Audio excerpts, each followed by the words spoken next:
me that I needed to introduce myself. Because I don't really want to talk about what I do, I actually want to talk about serendipity and urbanism and density in Los Angeles and how we can create opportunities for collaboration and creativity within those spaces. But just to know a little bit about me, I am a digital researcher and strategist. I had a consultancy for about 10 years where I worked on digital strategy with companies like Google and Sony and a bunch of others. Worked at Huge with Lindsay and some other people in this room. And also at Maker, which was acquired by Disney. So, spanned the agency world and the media world for a long time. I'm also a design writer. I, for fun and very little profit, write for places like the New York Times, the LA Times, LA Weekly. Curved, I started writing about architecture for Curved 10 years ago, which kind of led me serendipitously to a lot of things I do today. Also, one of the principals, we call ourselves co-hosts of an organization called Design East of Brea. And that's most of what I'll be talking about today. The picture up there is actually from one of our events. Bet you didn't know that you can take a tour of Dodger Stadium when it's not in use. But it's awesome. If you ever get the chance to do it, we organized one a few years ago with, right after the renovation. I don't know if people even realize it had been renovated, but they did a multi-million dollar, tens of millions of dollars renovation of Dodger Stadium. And we did a tour with the architect, the landscape architect. We went into the dugout. We went really behind. We went into where the players change and where they soak in the hot tub underground. Pretty amazing. There was a lot. Weirdly, I don't know if it was because of us, but there was a lot of cooking magazines in the dugout. That was really surprising. It was less severe. But we started a nonprofit, and that's most of what I'll be talking about today. I also really like cities, especially Los Angeles.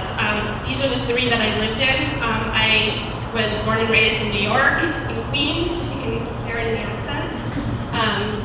I went to graduate school in London, and that's really where my interest in urbanism and in design sprung from. It was a media program, but I ended up taking a lot of geography classes there. And London is a really fascinating city to learn about geography and urbanism, and then came to Los Angeles to finish grad school at USC. Any other Trojans in here?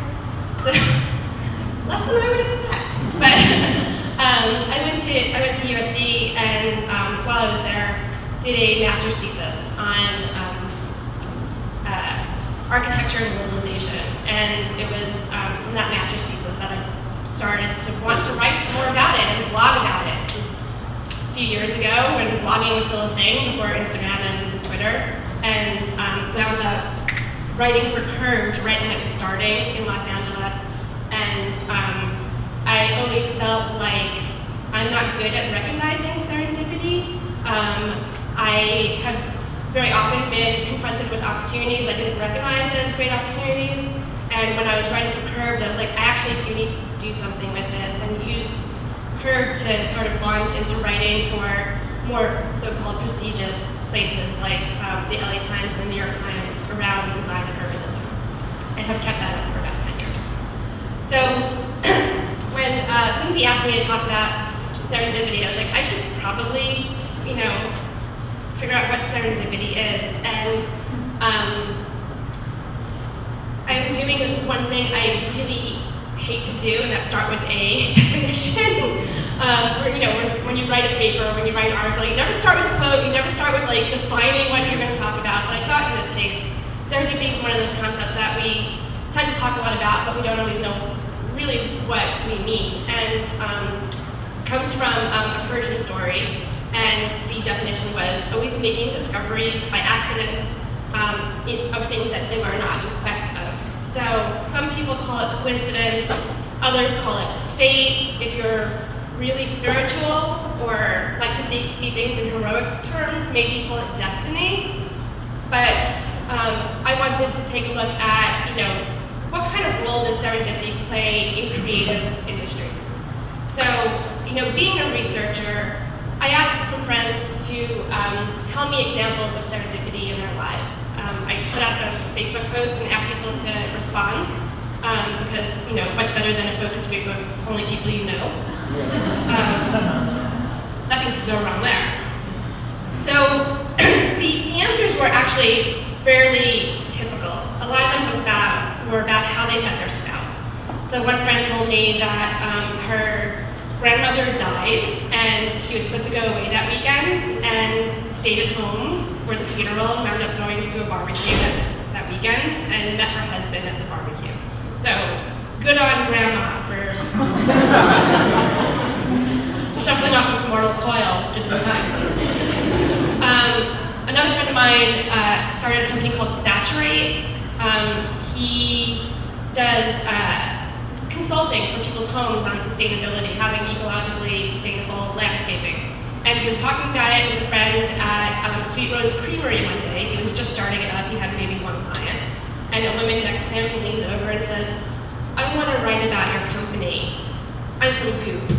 And essentially, he's now the in-house expert for Gwyneth Paltrow's media empire and has a ton of clients, just from someone eavesdropping on his conversation.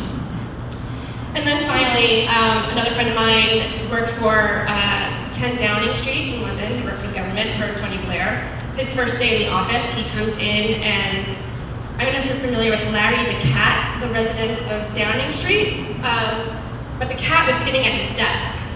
And he decided there to start a page on the government website just for Larry the cat, start a Twitter feed just for Larry the cat. He said, to this day, their most popular content is Larry the cat and the Queen. So he said, cat content is Queen. Most of the stories were about these coincidental meetings. Very often they were about finding, sustainable relationships in their lives in one way or another. But what struck me is that serendipity is only really obvious in hindsight. It's very hard to recognize serendipity in that moment. When your grandmother dies, it doesn't feel serendipitous. When you walk into a new job and a cat is sitting at your desk, it may not necessarily feel serendipitous.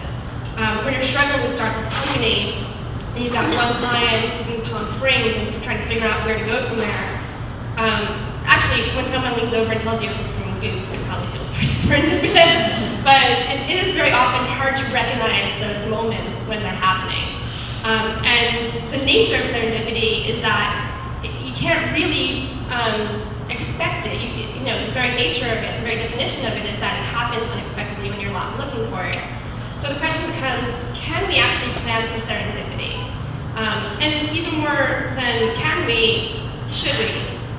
And I started thinking about this, and I started thinking about, examples of serendipity in creative industries, and started thinking about Andy Warhol in New York. There's this really wonderful book that I really suggest, if you're interested in this topic, you read. It's now about 10 years old, called The Warhol Economy. And it's written by a woman who's a professor at USC. And at the time she was in New York. And she wrote a lot about the impact of creative production on a city, on their economy, how it drives innovation. And she took a look at New York in the late 90s, early 2000s, but she went back into Warhol's factory. And this is actually a picture from Max's Kansas City. It's Paul Morrissey, Andy Warhol, Janis Joplin. Who knew Janis Joplin and Andy Warhol knew each other? And Tim Buckley in 1968. And the idea that creative production doesn't really happen in studios and it doesn't happen in offices is really central to her idea. That creative production actually happens in these informal spaces of restaurants and clubs and, I guess on the golf course if you work in a particular kind of industry. But it's the idea that in these informal spaces is where people from varying industries and perspectives intersect. And that's where real innovation gets driven from, not in formal offices.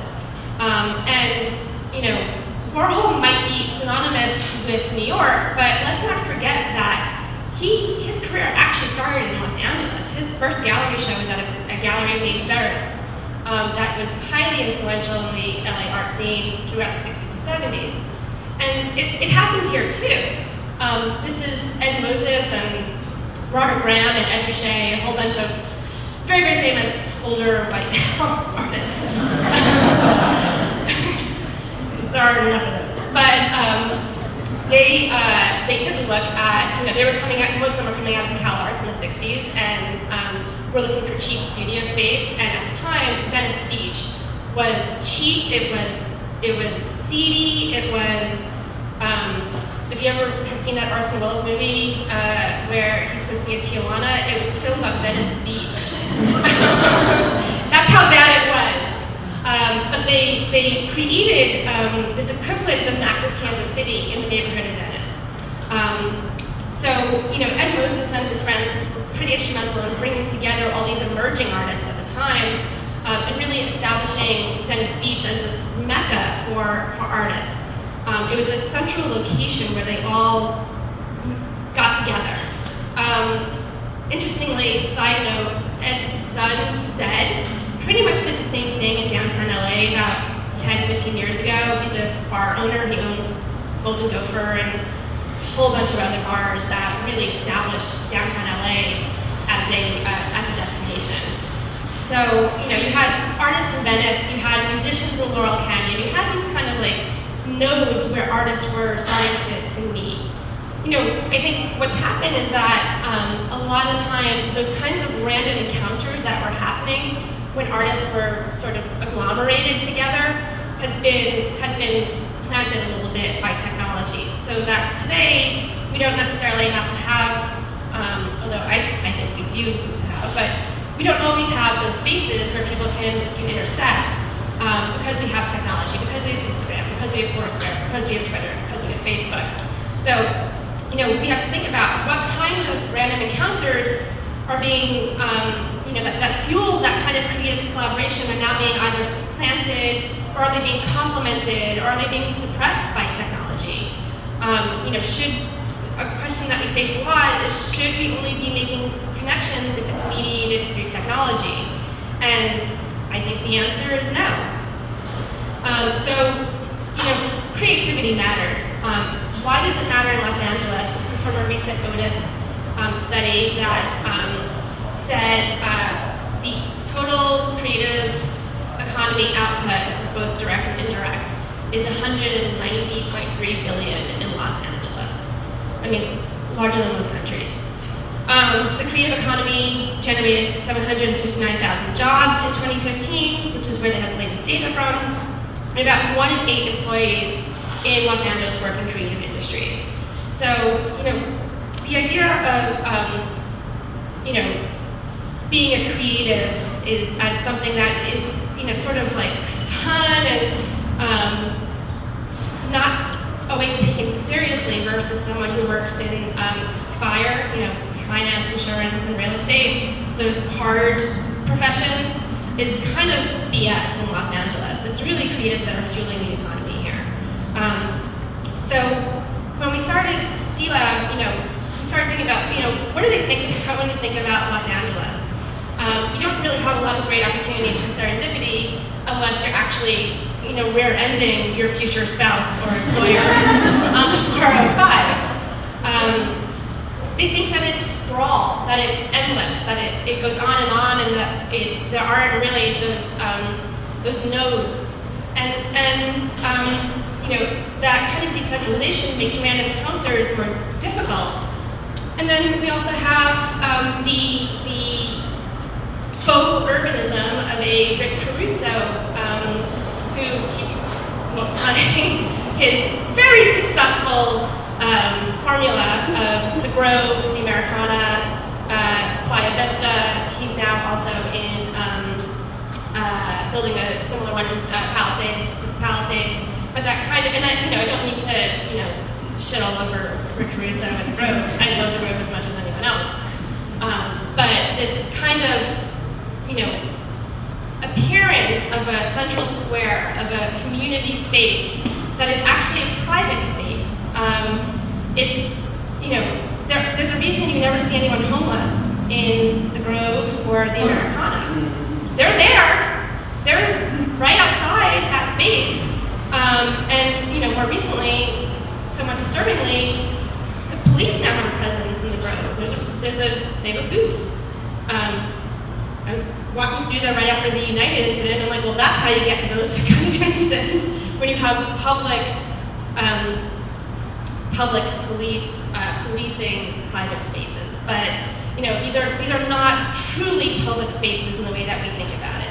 So you think of LA, you think of this faux urbanism, you think of sprawl, you think of decentralization, you think of traffic, but it's actually more like this. And has anyone ever seen what a strawberry plant looks like when it grows? It's called rhizomatic. When it grows, it branches off, and you have a node, and you have a whole bunch of growths from there, and then it branches off in another direction, and a whole bunch of growths from there, and then it keeps doing that. So you have, in social network theory, what we call a rhizomatic sequence. So, like strawberry plants, you have a city that, yes, it's sprawling, but there are very specific nodes where people tend to congregate. And you have, if you take a look just at the art world, that alone has Boyle Heights, it has Culver City, it now has the weird part of Highland, where a whole bunch of galleries have opened, and it has kind of Bergamot Station, although that's moving to downtown LA. So, even within the art world, whereas in New York, you've got Chelsea. You can't even call Soho an art center anymore. It's a mall. It is. There's no galleries there. But you have Chelsea, and you have maybe a couple of more artist-run spaces in Bushwick and Brooklyn. But essentially, you have in LA this more decentralized approach to art and to location, but you have central nodes within that, which led us to starting design east of La Brea, called D-Lab for short. And we joke because D-Lab sounds better than D-Lac. We thought about starting the cutoff point at La Cienega, but the abbreviation doesn't sound as good. But it's a time-honored tradition to argue about where the east side of Los Angeles begins. People have told us Western, people have told us East LA, we're too, they're like, La Brea is the west side.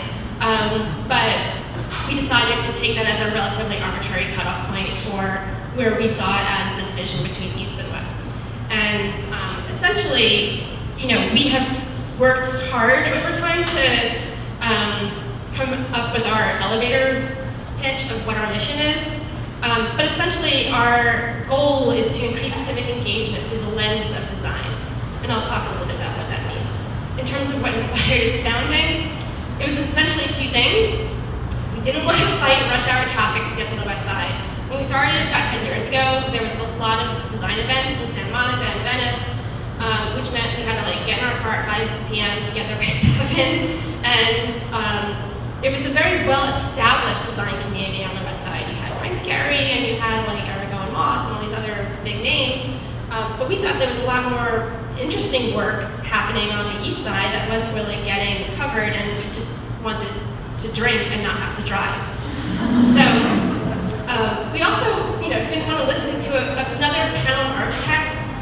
And I apologize if you are an older white man in a suit, but every single panel we went to was older white men in suits showing renderings. And we thought that has its place. That kind of discussion around design and creativity has its place, but that is not what we wanted to do. We didn't want to have to sit and listen to another dude showing a rendering of a project that hadn't been built yet. So our original tagline was that it was one part education, one part inspiration, one part libation, because we always try to drink, or include drinking in our events. So the kind of events we do them about once a month. They really range. Our definition of design is really broad. We include graphic design, architecture, transit design, urban design, wayfinding. We've done tours of the Echo Park lake rehabilitation. We've done tours of, we do a bike tour every summer called Design in Dim Sum, where We go through the east side of Los Angeles, stop off at different design studios. Where's Matt? He's in here. We went to his studio last year in Chinatown. He's an incredible lighting and furniture designer. We stop off at different design studios and we end at dim sum. But the idea is to just get people out into these spaces and to expose them to designers that they don't necessarily know about or have exposure to or that get covered regularly in the design blogs, although Matt does. So, we were inspired by a lot of Jane Jacobs' ideas. The idea that citizen scientists are a great way of understanding a community, that the people who live there know their community better than anyone. That cities function like ecosystems, that they're living, breathing, changing organisms that we need to explore and understand, and that diversity is key. And when I talk about diversity, I don't just mean people, we also mean buildings, we mean the economy of a place, because in diversity, you generate innovation. That mix of people and ideas and money actually generates innovation. And this idea that Jane Jacobs had, that you invest in small change, that there's sort of two ways to remake a neighborhood, and we're close to two examples from here. One is Disney Hall. That was a 10 to 15 year project, almost $1 million spent. It transforms a neighborhood with a massive, project that hopefully changes the entire neighborhood around it. And I've talked a lot to the project architect on that, the man named Michael Maltson, who then started his own architecture firm. He's amazing. And he has done a lot of work with Skid Row Housing Trust. And if you ever get a chance to go to any of his projects, we've worked with him a few times in D-Lab, they're incredible. They are so sensitive and beautiful, and he basically builds a lot of supportive housing permanent supportive housing for the homeless. When we talk about remaking a neighborhood, he talks about doing it block by block, project by project, and those are the kinds of projects that we're interested in featuring, the kind of the small stuff that really changes a neighborhood, and that you invest gradually. Unfortunately, the cycle of investment in neighborhoods tends to be either feast or famine, but trying to invest in small projects over time is what sort of helps to change a neighborhood. And we started to think about how do you actually affect change. We're a small nonprofit, we have no budget. We actually get our money from the NEA, RIP, NEA. We do small fundraisers because we have to match that budget. But we started to think about, how do you actually affect change? One of the things that we don't want to do is be a cultural tourist in our own city. We don't want to walk into a neighborhood that we are not a resident of and show everybody, look at the amazing thing people here are doing, and then walk right out without leaving some sort of lasting impact. We have an email list of 7,000 or 8,000 people on our list, and we started to think about, okay, we do these great events and people seem to love them. How do we transition into becoming a platform for change? So we were already thinking about these issues around accessibility, equality, inclusion in the neighborhood. How do we take that and move it forward? I feel like this event was a great example of it. We did a Hollywood sign hike. I don't know if anyone lives in Beechwood Canyon and is following some of the drama in that canyon, but the residents there really, really, really hate hikers. They really don't want people to walk through public streets to get to the Hollywood sign, and have done all kinds of crazy things to block access, including illegal barricades, including illegal locks on gates, including painting the road that people can't go down. And they claim it's public safety and fire trucks can't get through if hikers are blocking it. And we're like, well, they also can't get through when you're barricading it. So we wanted to do a hike to the Hollywood sign. And I know you're thinking, what does that have to do with creativity or design? And issues of accessibility are about design. So we know that there's a ton of groups that do hikes. We don't want to do the same old hike that everyone else does. So what we did is we actually did feeder hikes. So we had different entry points into the park with different leaders leading those hikes. And we asked people along the way to keep in mind a few things. Is there water? Is there a bathroom? Is there wayfinding? How easy was it to access the park? Were you able to figure out where we were going? And then we had, at the end of it, we worked with the Parks Department on this. At the end of it, we had a survey. And we actually collected data where we asked people to tell us, are you finding bathrooms? Are there water spots? Where can how do we actually collect the data around this hike to give that to the Parks Department to use to create better wayfinding and better accessibility? So it's all about using design to actually try to create a more accessible Los Angeles. And to create opportunities for serendipity. How do we create these spaces that allow people to funnel through different routes to meet each other, to enjoy these spots? We have not, in the past, been overtly political. A lot of it is about celebrating Los Angeles creativity and design until this year. This is a rough year, I think, for everyone politically. As a nonprofit, we cannot endorse candidates. However, we can endorse measures. And we obviously have not dipped our toe into the presidential election. That's not what we do. But a few months ago, there was a measure on the ballot in the March election, because we apparently have elections every 6 weeks in Los Angeles. That's not a waste of money. But we had an election where we voted on something called Measure S. And this was like 2 months after we had voted for Measure M. I know there's a lot of measures out there, but Measure M basically overwhelmingly passed. We have a massive, massive, massive investment now in infrastructure. Billions of dollars to be spent on infrastructure in Los Angeles. More trains, more buses, all kinds of better housing development around transit. It's awesome, right? We have it's great. Measure passed. And then Measure S came up on the ballot. And essentially what it would have done was put a moratorium on almost all housing in Los Angeles. It's a really complicated and wonky issue I won't get into. But it's one that we think would have really negatively impacted Los Angeles, because to create serendipity, you have to create density. You have to create opportunities for people to interact.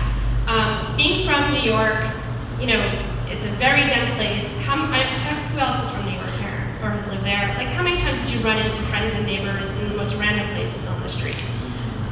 All the time. So you can't do that in a car. You have to do that on your feet. You have to do that on a train. You have to do that in these central nodes of restaurants and bars and parks and beaches. So, stopping housing would put an end to those opportunities. So we asked our community to create posters for No One S.